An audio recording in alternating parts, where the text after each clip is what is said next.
Hello, Jacob Hawley here from the Screen Rock podcast. Regular listeners to the show will know that we take real pride in the research we do before recording and the accuracy with which we speak about the people that we talk about on the show. A few things that I need to address. We got this one really wrong. At one point I say that Campbell Puckett has definitely never had a job. She has. She was an air hostess for a long time, and then she became... she just rakes it in as a blogger now. I say that he probably just has some fairly standard job in insurance. Absolutely incorrect. Campbell's partner has worked as an investment banker for nearly 10 years. We spent the whole episode calling him Jeff. His name is Jet. And finally, we frequently say that they're younger than us. They're not. He's 33.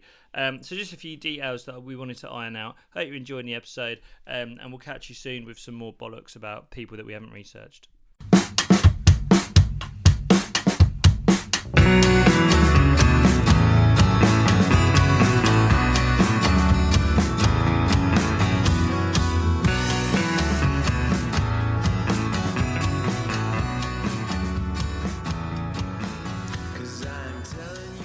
Welcome to the Screen Rock podcast, the podcast where we discuss the weirdest and worst content that's been on our screens and indeed our minds. And I'm here with Jake Farrell. What a morning.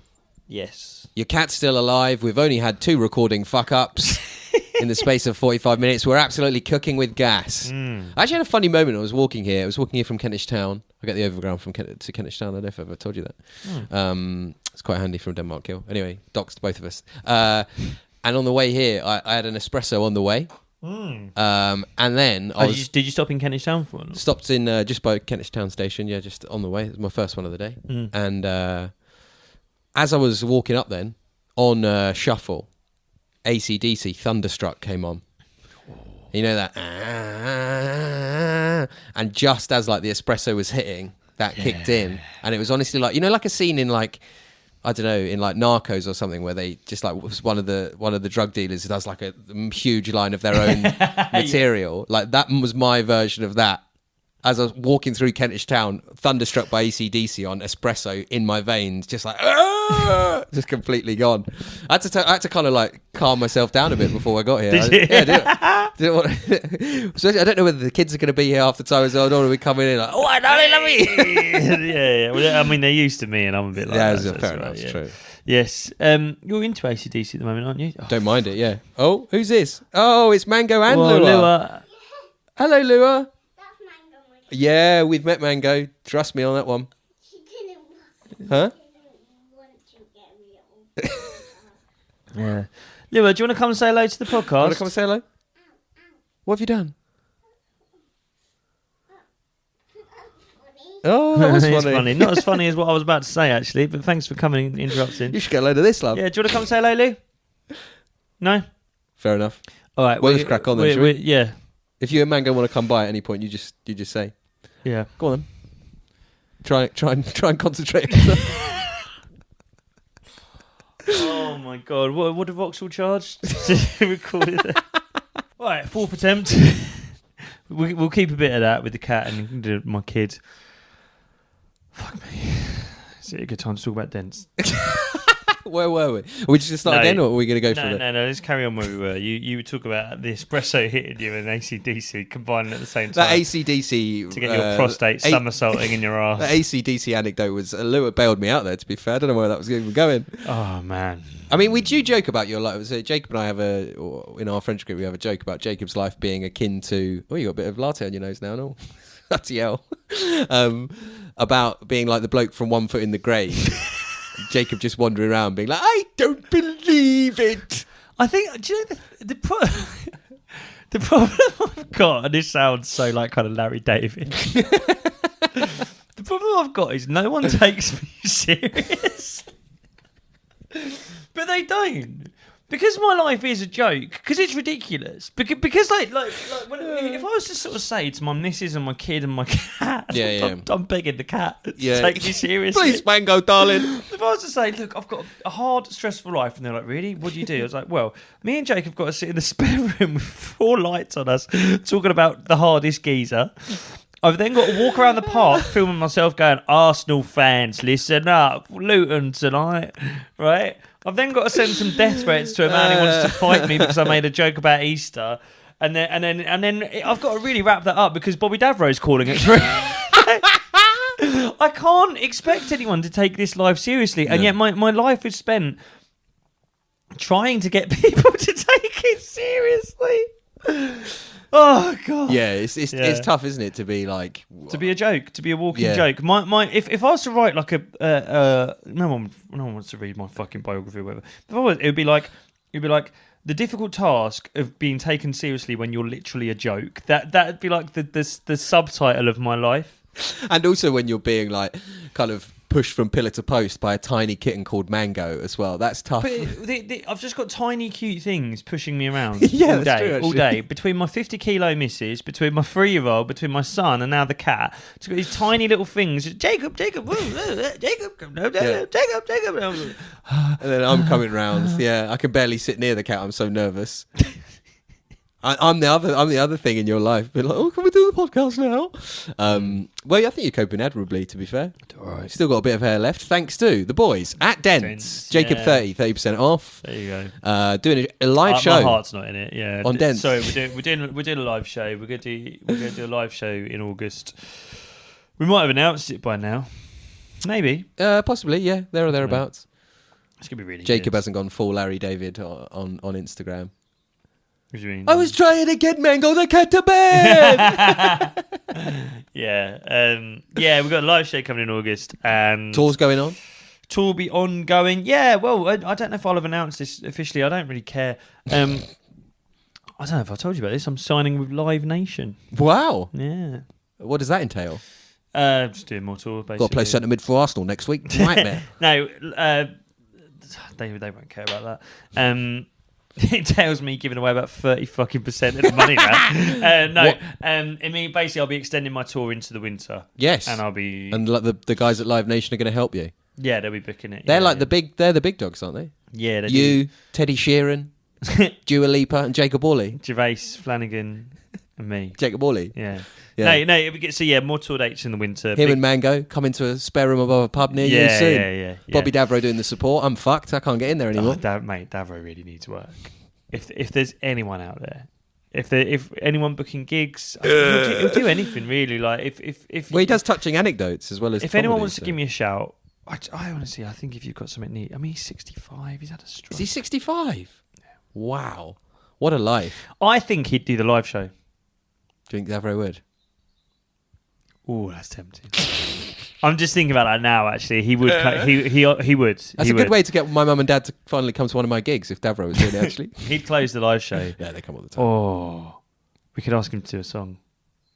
Should we get Davro down for the live show? Is that one of those ones where he God. where he says yeah I'll do it and he comes down and then like we get an invoice for $1,000 3 days later He or something? can't write invoices. Me, you, Josh Pugh, Bobby Davro. If you want to hear Bobby Davro at the live show, oh, you just announced the person. Anyway, if you want to hear Bobby Davro, little sneak peek there for anyone eagle-eared. If you want to hear Bobby Davro at the live show, there will be a poll in the Spotify link for this episode. Vote yes or no to Davro. God, that's the last thing Davro needs, getting a resounding no vote on this. Don't vote no for Davro, but then don't vote yes because then we'll have to do it. All right, let's get into it. This week, so this is one you've kind of brought to me this week, isn't it? This is one that you've kind of found. It's found you. Yeah, it's horrible. These guys went mega viral. I think you're gonna like this one. If you go on Spotify, give us 5 stars on Spotify. Come on. Do us a favour, would you? Yeah, actually, and I want to say a couple of thank yous. Roy. Mm-hmm. Do you know that guy? Yeah. Dave Robson. Follows us, yeah. And he left us a really nice review. Did he? On Apple. Top man. Really nice review. So anyone who would like to do similar, that really helps us find new listeners and branch out. Yeah. 5-star reviews only, Spotify and Apple. You can get hold of us, screamrockpodcast@gmail.com. If you want to suggest people, you can drop us a DM on Instagram if you want more dense links. If you want to just offer Jacob some words of support for his kind of 1 foot in the grave life, look at him, bless him. He can barely hold the microphone up now. He's so tired. This one's going to be a good one. You all know them as the Pooky people, but her name is Campbell Puckett.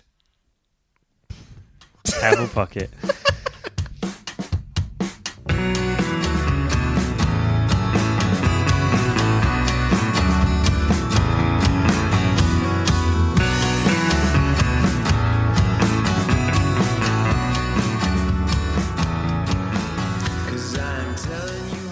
Oi, get on this. What you got for me? First one in a while I've done that, actually. It's quite. That's the most fun bit of the Have podcast. you missed it? All downhill from here, yeah.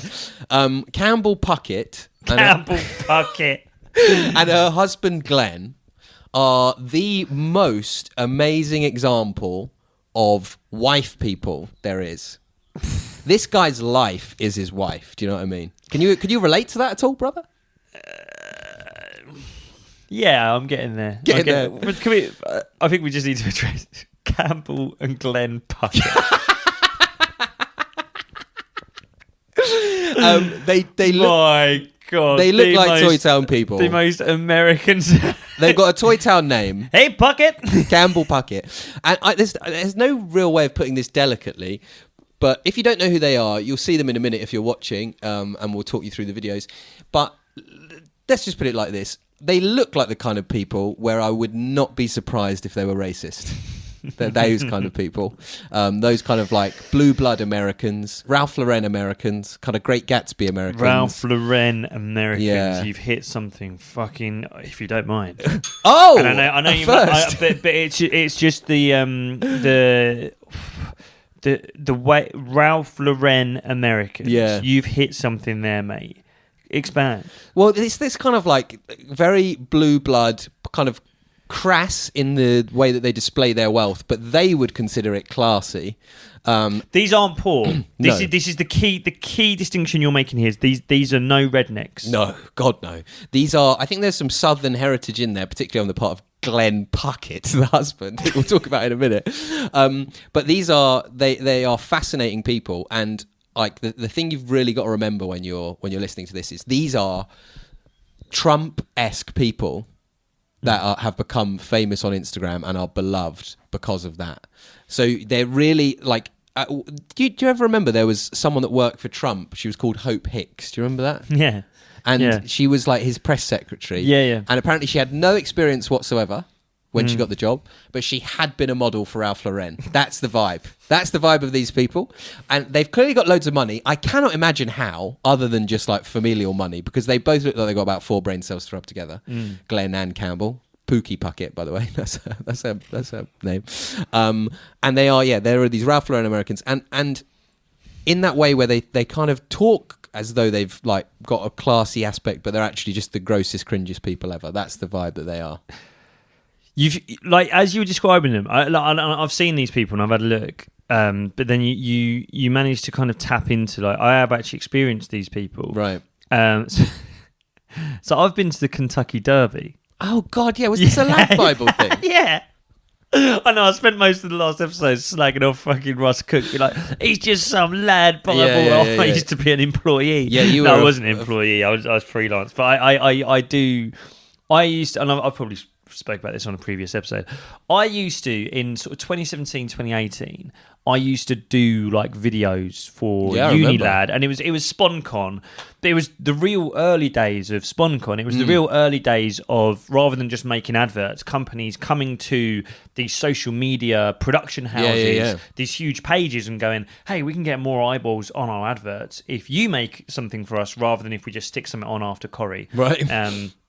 And also, it was better. I mean, there's a lot we could talk about with this in terms of Cambridge Analytica and how this was all actually bollocks and the House of Cards actually collapsed. Yeah. But at the time, they were like, well, it's better to advertise on Facebook because then we can see exactly who's viewing it, where they live, blah, blah, blah. Anyway, back then, influencers weren't really a thing. There weren't these people who just Steve-O the madman who has 1 million followers on Snapchat and makes a living. Just doing that. Just doing SponCon. So you know, the head of video saw me at a gig, thought I was funny, and just started booking me to do these things. So one of them was for KFC. I went to Kentucky, spent a week in Kentucky, and it was often they would kind of frame them as if they were documentaries, and we were like doing a documentary of like the Colonel. But it meant I've been to where the kind of place these people live. Have you been to America much? I've only been to New York once. Yeah, it's so fucked. like my mates went last year. My two of my best mates, Kane and Ollie, they went to San Francisco. Okay. Right now, Ollie Ollie's kind of read Jack Kerouac. He's into like the Beat Generation. He liked the idea of going to some of the places they went to. Yeah. Kane hadn't been to America before, but was like, sounds sick, San Francisco, nice beach. Came back and was like, it's the worst place I've ever been. Really? Because of, and this is the thing with these people we're about to watch, they're rich. Yes. Poor people in America, we think, we're Cameron's austerity has led to food banks. Fuck food banks. In America, people shit on the street. There's no safety net. My God. Right. They're in such a bad way. Like San Francisco, Kane came back and was like, I've never seen like human beings living like that. Right. And the pharmaceutical drugs problem is unbelievable. Opioid addiction and stuff. And in the South where I was. So I was in Kentucky and I went to the Derby. Right. And I just saw so many people like this. And it's so right because... And the point I was trying to make with them, they are the most vacuous and hollow people on earth. Yeah. And I think they almost train themselves to be that way. Right. Because if they had any kind of like substance within them, they wouldn't be able to cope. Yeah, I think you're right. Because they'd look around and just see the horror of America. Be like, we're steeped in blood. We are the lizard kings and queens. We need to stop. Exactly. Yeah. And I think we'll watch a clip of this, but like, just watch these people. Watch how empty they are behind the eyes. I think you're so right. And watch how intent they are on filling their lives and their consciousness right. with the material. Yeah. Because if they're to look past the material, they'll see reality. Yeah, you don't want to... You can tell the coffee's just in me, by the way. It's date night. Saturday night, going to Hal's, our favorite steakhouse on the planet. And I gotta say, Pookie looks absolutely fire tonight. Babe, I am just seeing your outfit for the first time. What are you wearing? I'm wearing a House of CB top.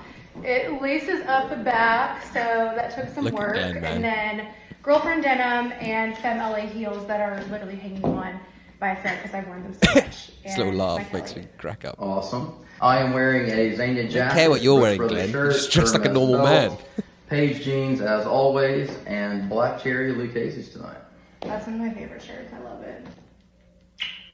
Now, that's how Pookie and Glenn Puckett got famous, because she'd been doing this for a while. So it's her page, but he's just a character on it. And every time before they go out, he goes, Pookie's looking absolutely fire tonight. What are you wearing? And it's like she's on the red carpet, and then she does this whole thing. And she does her whole thing, and she's wearing kind of like all these, I assume, very expensive brands. It's very kind of high fashion. And then she always goes to him, what are you wearing? And he's like, I'm wearing this shirt and a blazer. And that's it. I should also point out, by the way, the kitchen. Unbelievable. The house. Unbelievable. Tony Soprano's looking at that house being like, what does this guy do for a living? I need to leave waste management. And like, what I don't get is that how can... So both of them presumably earn money. But how can someone that... like he is the most guileless. I guarantee you she doesn't work. Fat-headed rube I've ever seen. Yeah. He looks like a baby that's been kind of blown up by a machine and put a little suit on him. You wouldn't trust him to manage your lunch break, would you? But he's a fucking millionaire. No, exactly. But he's not. Right. This is the point. This is the insane thing about their economy. Yeah. He's not. I guarantee you she doesn't work. Right. And I guarantee you they'd be embarrassed if she had to. Right. And I guarantee you he does like a kind of clock in, clock out 9 to 5. Yeah. Insurance, something Yeah, like that. yeah. I guarantee Good bonuses. it. But it's a Or he comes from a kind of like I don't doubt old money. Yeah, there will be a bit of that. Yeah. I don't doubt there's a bit of that. I don't doubt that's how the house came about. Yeah. Right? 'Cause they're young enough. How old are they? They can't be our age. They have that funny American thing where Glenn could be anywhere from 24 to 44 and I wouldn't blink. Do you know what? We've said that about someone else in a recent episode. Who did we say that about? Snowy Danger. Oh, yeah, so we did. No, yeah. I wish we could put a picture of this guy next to Snowy Danger. Tells you a lot about living in South London and living in the southern states of America. These people, it's mad. And I guess, like, to kind of link back to my thing I was talking about before this, of their obsession with the material and their obsession with kind of like pretense and surface level engagement with one another and the world around them. What they really remind me of, do you remember, like in The Sopranos, every time Carmela got too close to being like, my husband kills people, he'd buy her a new bag, or he'd buy her the fur coat, right? Like, he's cheating on me with his Gumar, new coat. It's anything to keep the wool over your eyes. Anything to keep the wool over your eyes. And if Pookie and Glenn could, they kind of look like the kind of Stepford Wives robot, where if you just drove them around San Francisco and you made them witness the deprivation of all these people that have been kind of made to be addicted to opioids, probably by Pookie's dad, who owns like the company, then they would just kind of stare through it, like, you know, when you just kind of your eyes go glassy and you just stare into the middle distance, and they'd be like, "What a beautiful day for a steak." How's your iced coffee, Pookie? Pookie's looking absolutely fire today. There's excrement on the pavement. It's mad, and I often look at stuff like this and I'm like, what is the kind of what is the British equivalent? And I think the British equivalent of this is ITV2 new Chrome, builds, Chrome new build, fake T Fiat 500. But even they are slightly more kind of both socially and personally conscious than these nutters. And I think, but the next level of capitalism, which I don't know that we're quite at in this country, but we're coming towards it, is where the deprivation of, this is getting fucking dark, but the deprivation of people is so intense that for the kind of gilded elite, you can't look it in the eye. So the only way to deal with it is to like live in a gated community and to drive from your gated community to a restaurant with security guards and to go into the Kentucky Derby and to not sit, because if you actually had to look it in the eye, you're right. You're describing LA. No, you're actually describing Los Angeles. That's all that they have, right? That's life. Yeah, that's literally. There's no high street. No, there's no like. The best, and mate, you're so bang on. And can I tell you the best example of it? So I went to best as in closest to, not good. Well, not good at all. Not good at all. But like the perfect depiction of exactly what you're describing. Right. Of like you like literally, it's like, you know, like when they put blinkers on a horse to make it run forward. That's what American society and capitalism is doing to the white middle class of America to stop them seeing the horrors of what's happening. Go on, Pookie, go on. The last furlong, Pookie. Is that man shitting himself?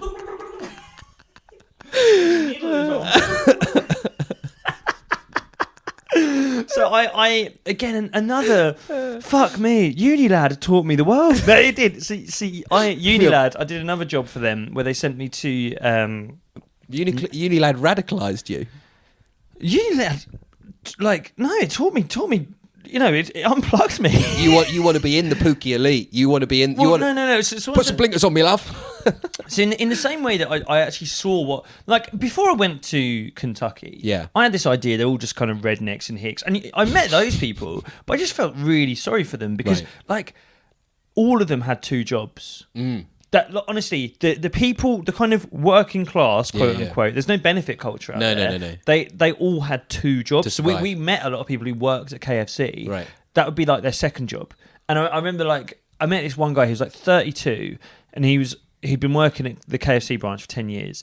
And I sort of, I'm quite ashamed of this now. I was young at the time. I was like 26. And I said to him, I was like, "Oh, mate, you've been here 10 years. Are you going to try and be like the manager?" And he was like, "No way, man. I couldn't do Bob's job." But he'd worked at KFC for 10 years. Wow. And in the UK, you'd be the manager. Yeah, for sure. And he was doing something else as well as that. So in the evenings, he went and worked as a mechanic. Bloody And I was like, again, I was just so naive. I was like, why? And he was like, "I'm saving." I was like, "What are you saving for?" He's like, "I need to move out of my mum's." Yeah. Like, what? Just to move out? Yeah. I'm trying to depict the insane division between the comfortable and the not comfortable in America. Right. In this country, obviously, austerity is bad, and we talk about it a lot. But like, the division is so insane in America. I did another job where I went to the Bahamas. Yeah, that was the poker one, no? It's the poker one. So it's 4 poker stars. Crazy job. Me and 4 other comedians flew to the Bahamas. We were staying in Atlantis, which is one of the biggest like holiday resorts in the world. Right. It's in Nassau in the Bahamas. But which is a big tax haven as well. Yeah, right. The resort is an island. Right. An entire island is a hotel. Right.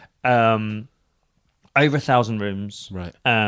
20 different restaurants, 5 cinemas.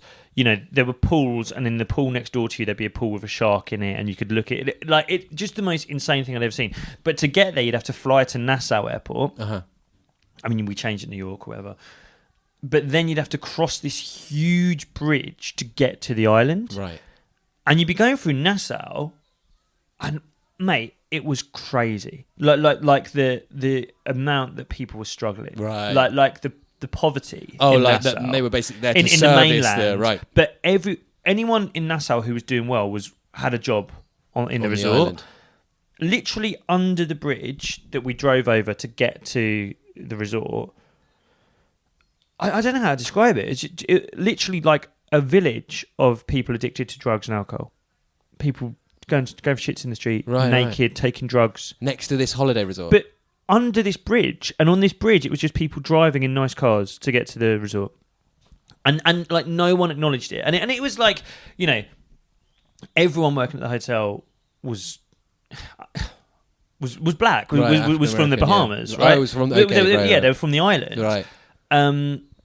But like, and they, you know, they'd call you sir, and it just felt so grim. And then what I did, I was like filming for a week, and then I said to my missus at the time, I was like, you know, because it was her birthday, I was like, come with me, and I'll get us a place. We'll stay for an extra week. But I got us a place not in the resort on the mainland, which is some fucking Airbnb. Right. And then we went over there, and it's just people just like dying. Yeah. Not on the street. And the poverty was like so profound. It was like we came away kind of hating it, to be honest with you. Just being like, we've just seen the ugliest thing we've ever seen. Yeah. Like it was just so.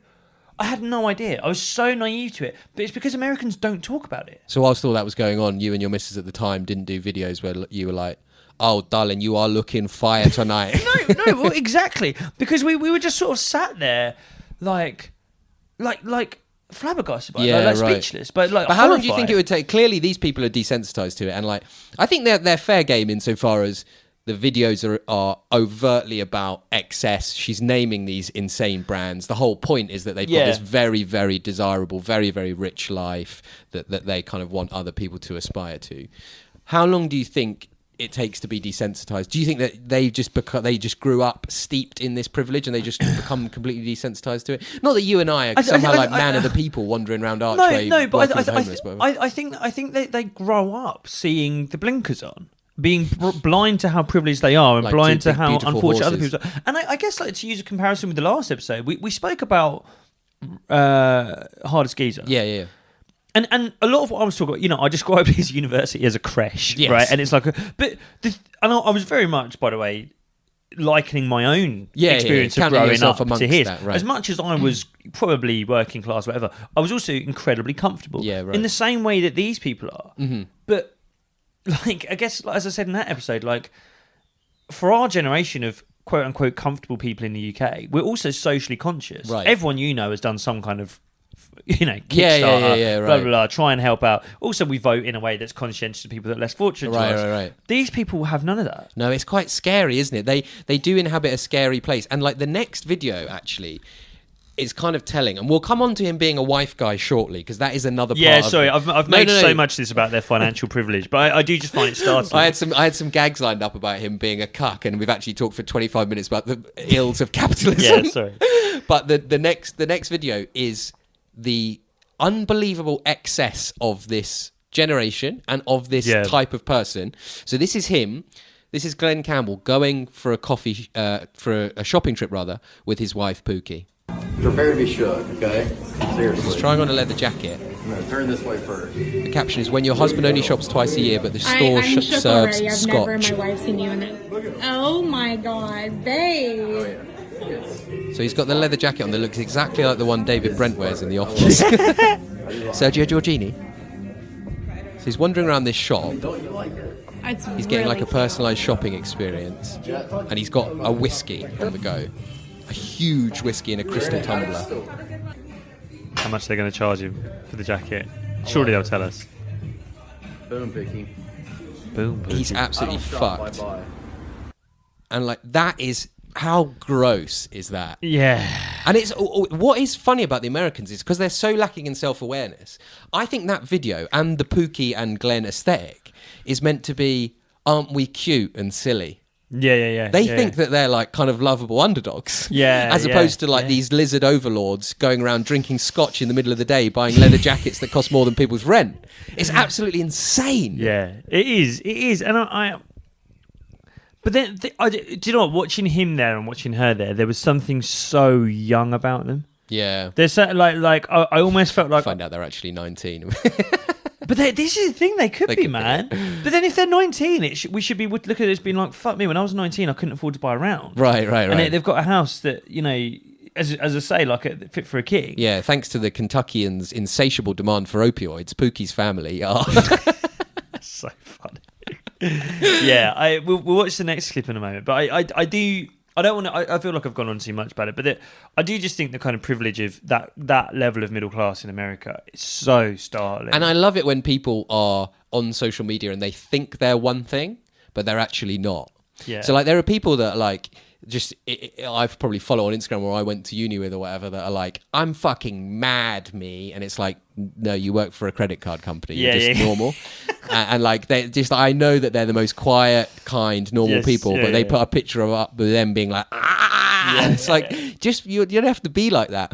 Like I think Pookie thinks that Glenn is a kind of lovable teddy bear, and actually Glenn is a dead-eyed robot that looks like he kills prostitutes. Well, we'll get onto their dynamic now, because there is something kind of mollycoddling and kind of like too cutesy about the way she talks about him that makes me so sure she's going to cheat on him. There is something there is no. She can. Oh, look at him buying his jacket. Oh, I'm not convinced Glenn's ever seen her naked.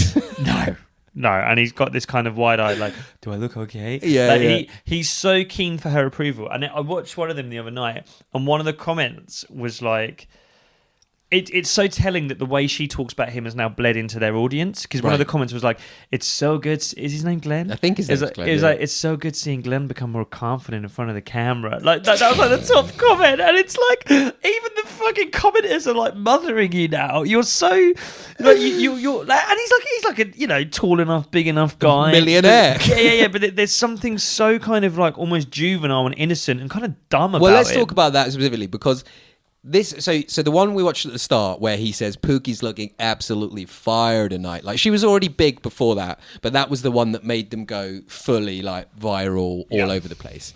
And like he is so clearly not good at being in front of the camera, and she is making him do it. And so there's a really interesting kind of husband-wife dynamic where he's like terrible in front of the camera. He's super awkward. Obviously he doesn't want to be doing this thing where he's like, oh my God, you're wearing Chanel or whatever. Like, and there is something that is increasingly the dynamic of all male-female relationships I know, is that, and it's usually women with men, but not always. The woman being like, I'd like you to do this thing on Instagram or take this picture of me on Instagram. And the man being like, oh, I'll try my best. I don't really know what I'm doing though. Yes. I think you're right. I think that's a new generational thing. I think it's slightly American. Yes. And it's very middle class. And I think it's all about the man helping the woman to court the attention of others, which I believe is quite cucked, actually. Now, well, should we come on to this then? Yeah. Keep going. Now, the only thing I'm going to say is you do not have to treat your partner like that. I don't treat my partner like that. Right. I found a tweet the other day which I think perfectly surmises how I treat my girlfriend. There was a guy who'd done a tweet being like, moving in with the missus next week, lads. We've only done holidays together in the past. Anyone got any advice on how we cope with one another? Some guy replied to him with some of the best bit of wisdom I've ever seen in my life. The guy was like, keep winding her up, mate. It's the only way you're going to have a laugh, but don't push it too much that she actively hates you.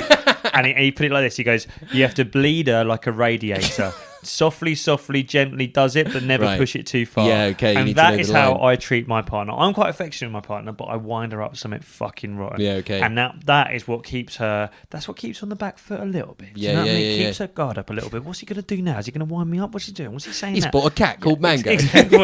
Yeah. Right. Whereas this guy, he's so in Pookie's thrall, isn't he? The power dynamic is all wrong. Yeah. Should we watch the next one? Yeah, so the next one is, and I wanted to bring this one in specifically because this is a meme. They're doing a meme of this, and it's a meme format we've not discussed on the podcast, but it's one of the most despicable things I've ever seen. Mm-hmm. So we should discuss the way that they do it and how Glenn is quite cucked, and the meme itself. So this is Glenn and Pookie doing a meme. She's Pookie. Of course she has a raincoat for her dolly. She's Pookie. Of course her birthday cake says Pookie on it. I'm obsessed. She's Pookie. Of course she's very emotional. She's Pookie. Of course she's even prettier than Venice. She's Pookie. Of course she loves wine. Oh my god. Especially in Italy. She's Pookie. Of course she wants Starbucks even though we're about to miss our flight. Miss our flight. She's Pookie. Of course her phone's always dead. Do you have a charger? She's Pookie. Of course her bag's 20 pounds overweight. Now, how did that make you feel in your heart? It made me feel very uncomfortable. It made me feel really uncomfortable, and it's Not like nice, is it? this guy's going to break soon. This guy, and it's like the kind of like I also felt like when he's doing, she drinks wine, she gets emotional. The cake, the birthday cake she's eating. Listeners, if you're not watching, she's got a birthday cake in better nick than the wedding cake I'll eat one day. Yeah. Glenn behind the camera on that one, and he's doing the meme. So if you weren't aware of it, I'm sure if you're on social media at all, you will have been assailed by this horrendous piece of shit.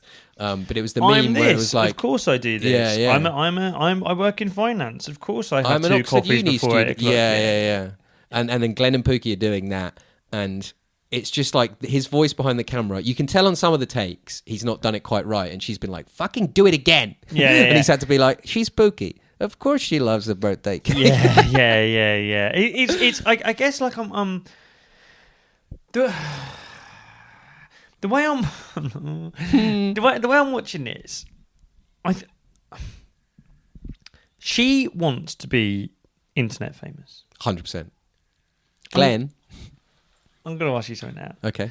If she got enough comments saying creating OnlyFans, do you think she'd do it? And if she got enough comments being like creating OnlyFans where you sleep with other men and Glenn holds the camera, I think that's where this is going.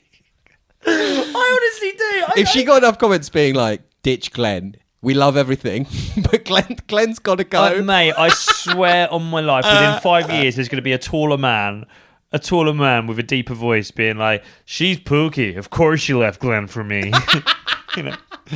She's Pookie. Of course Glenn's crying in his crap car.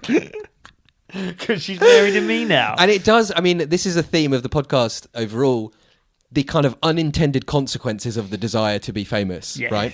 At the start, when she probably had 7,000 followers or whatever, and Glenn's going, "Oh, Pookie, this is so cool. Your Instagram's gaining traction." Yeah. And then, like, if you could show Glenn 4 years into the future when she's married to, like, a basketball player or a quarterback in the NFL, and Glenn's working in the local KFC talking to you. "What do you mean you only do 2 jobs, Glenn?" Yeah, fuck me. He wouldn't be saying, "Pookie, you look so fire," then, would he? No, this is it. And it's... I think sometimes the internet grabs people who are somewhat vulnerable and not ready for its power. Davis Clark was an example, wasn't he? Yeah. He'd certainly he'd courted notoriety. They all want it a bit, but they couldn't possibly imagine where this thing is going to end up. Yeah, and then one of Davis Clark's videos, he was like nerves are through the roof this week. It's like, oh wow, you're not ready for this. Yeah, even Big John. There are times when Big John receives some comments about his weight, and he clearly gets upset by it. Yeah. I am like, fuck, man, this is like a cheese trader from Romford who's now internationally famous. What I find sad about that as well, and I guess this is with all of them, sometimes Big John will be like, well, you kind of have to take the rough with the smooth. And it's like, you don't really. And it's like, I guess it's like, that's part of the Faustian pact, I suppose, of being famous, is that people know who you are and can slag you off for being fat. Or if you're Glenn, people can say, like I just said, that you're a dead-eyed prostitute killer. If you want to shoot prawn crackers at people, Oxford Brookes University Student Union on a Friday night, of course people are going to tell you to go kill yourself on a Sunday. I'm Big John. Of course people are going to tell me to kill myself. Yeah. And the Faustian bargain of fame. I have to be careful because I watched that couple, and I am definitely influenced by. I've watched a lot of American television, Desperate Housewives. I just see Pookie, and I'm like, I think you're going to cheat on this man. Oh, you're going to cheat on Glenn. What do you think is the future for this couple? Do you think they can maintain this power dynamic where she's the star, he's the support actor? in the film of her success, of her becoming internationally famous on the internet. Well, this is the thing. I think with the video, where he's drinking scotch and buying David Brent's leather jacket, I think they're trying to make Glenn a co-lead, but they're really struggling because Glenn is a personality vacuum. Yeah, it's like a black hole. Do you know what that looks like to me? It looks a bit like when you take your kid to Legoland and you let him think he's got a driver's license for driving a fake car. It's like this false illusion of your own agency. Like, you're driving now. You're not driving. You're not driving the car, Glenn. The notion that she would let him wear a jacket that he wanted to wear that she didn't like. Absolutely. Completely Yeah, fanciful. exactly. In the same way that my daughter's never allowed to actually drive a car, like Glenn's never allowed to actually pick a jacket out. It's like Glenn is allowed to choose which cuck chair he sits in, but that's it. Yeah, he can choose the size of the cage that he puts around his genitals while she sleeps with another man, but he can't choose when he's allowed to take it off. We're straying close to the line now. We are, yeah. God, we started on the heels of capitalism. We ended up with Glenn and his cuckness. I think, though, that we've covered a good deal there. I think Glenn and Pookie, they're trying to be affable. They're trying to be likable. I just don't buy it. I don't even believe they could be actors for all I know. They could be a paid kind of acting thing designed to sell luxury women's wear. I would not be surprised if that came out 6 months from now. I think the kind of the polished veneer of Americanism is so plastic and vacuous that it is hard to believe with our cynical British eyes. Yeah, true. And I think we were right at the beginning to kind of point to that being a veil that they kind of pull over their own eyes to not see the ills of their own like capitalized world. Yeah, capitalized world. That's bad English. We live in a marginalized world. Apparently, that's a reference. I'll take it. Yeah. Anyway, but then I also do think that there's. Is there any authenticity in this? I mean, we've got 2 more videos we were going to watch. I feel like we've kind of said everything we want to say. We're getting to the point now where we're acting out what ball cages he has to wear while she sleeps with the guy next door. I'll leave you with this, right? This is the unintended consequences of fame. So this is Are there any twists and turns in these 2 videos that we had lined up? There's one video that I think is just funny in and of itself because there's an EDM duo called Luxury Goods, and they did a track with the Pookie drop in it, with the Pookie fire drop in it. So we'll finish on that to show you the completely crazed, like deranged places that fame can go. And this is where it went for Pookie. Date night. Saturday night, going to Hell's, our favorite steakhouse on the planet. It's a packed club. I gotta say, Pookie looks absolutely fire tonight. Babe, I am just seeing your outfit for the first time. What are you They're playing the riff. I'm wearing a House of CB top. Pookie looks absolutely fire tonight. Fire tonight. Fire tonight. Fire tonight. Fire tonight. Fire tonight. Fire tonight. Fire tonight. Fire tonight. Pookie looks absolutely fire tonight.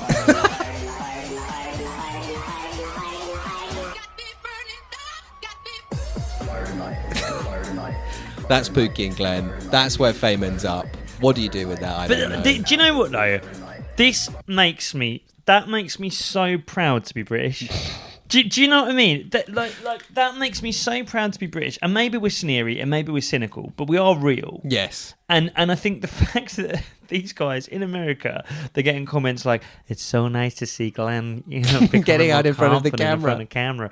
Whereas in Britain, they're such a joke that I think the caption there was like someone lost at fantasy football, so they had to do a remix. Was that? I think that was it. Luxury Kids. So it's like a punishment to a cool like DJ collective is they have to do a remix. But then I just love that there's a sea of people at this gig who know this meme. Yeah. And who have I don't know. And Glenn being cucked once again in the club. Like, imagine if you showed them that. Yeah. Glenn and Pookie.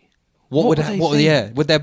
I think they just think that's all. I think they're so, again, part of the people love us, Pookie. Exactly. Big John is too self-aware. He's too sensitive in a good way. Like, I'm not saying he's overly sensitive. I'm just saying he's alive to the positive. Yeah. Whereas them, you could say anything to them. You could be like, Glenn, I'm going to punch you in the face, and he'd be like, "That's fire, bro," and like, that's it.